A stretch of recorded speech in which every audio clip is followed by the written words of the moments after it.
বন্ধুরা, হরে কৃষ্ণ, রাধে রাধে। কি করছো তোমরা সবাই? সুপ্রভাত। আমি আজকে সকাল সকাল ঘুম থেকে উঠে পড়েছি। সকাল সকাল ঘুম থেকে উঠে রোজকারের মতো চলে এসেছি আমার ঠাকুর ঘরে। রোজকারের নিত্য কাজ কমপ্লিট করে আমি চলে এলাম আমার ঠাকুর ঘরে গোপু সোনাকে সেবা দেওয়ার জন্য। যেহেতু কালকে ছিল একাদশী, আজকে হচ্ছে দ্বাদশী। আমার শাশুড়ি মা দুটোই পালন করেন। উনি যেহেতু সকাল সকাল পালন করেন, কালকে উনি সারাদিন না খেয়েছিলেন, তো আজকে উনি যেহেতু সকাল সকাল উঠে পালন করেন, তাই জন্য আজকে সকাল সকালই উঠে আমি আমার গোপু সোনাদের সেবা দিয়ে দিয়েছি। আর আমি আমার শাশুড়ি মার থেকে শুনেছি যে দ্বাদশী উপলক্ষে গোপু সোনাদের মিষ্টি, চিড়ে, কলা, বাতাসা সমস্ত কিছু দিয়ে নাকি সেবা দিতে হয়। গোপু সোনার নাকি চিড়ে, কলা, মিষ্টি মিষ্টি ভীষণ প্রিয়। তাই জন্য সেই কথা অনুযায়ী আজকে আমি দ্বাদশী উপলক্ষে আমার গোপু সোনাদের সেবা দিয়ে দিয়েছি প্রথম পর্বের।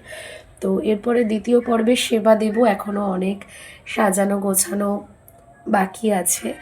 আজকে গাছের ফুল অনেকটাই কম ফুটেছে, হয়তো ঠান্ডা পড়ার কারণে, না হলে এই সিংহাসন আমাদের পুরো ফুলে ভরে ওঠে। তো চলো বন্ধুরা, দেখা হচ্ছে অন্য কোনো ভিডিওতে। ভালো লাগলে অবশ্যই লাইক আর কমেন্ট করো। আর আমার গোপু সোনাদের আজকে কেমন লাগছে অবশ্যই জানিও। আজকে আমার গোপু সোনারা পড়েছে বৃন্দাবনের জামা। তো আমার গোপু সোনাকে কেমন লাগছে, দ্বাদশী উপলক্ষে পড়েছে ওরা গোপু সোনারা বৃন্দাবনের জামা। তো কেমন লাগছে অবশ্যই আমাকে জানিও। তো চলো বন্ধুরা, টাটা, ভালো থেকো সবাই। হরে কৃষ্ণ, রাধে রাধে। তো শেষ করার আগে ভিডিওটা তোমাদের সাথে আরেকটা জিনিস শেয়ার করি। দেখো বন্ধুরা, তোমাদেরকে বললাম আজকে ফুল কম, কিন্তু জেঠি, পাশের বাড়ির জেঠি মায়ের হাত দিয়ে কত ফুল পাঠিয়েছে। দেখো, এটা কিন্তু জবা ফুল, দেখতে মনে হচ্ছে পদ্ম ফুলের মতো।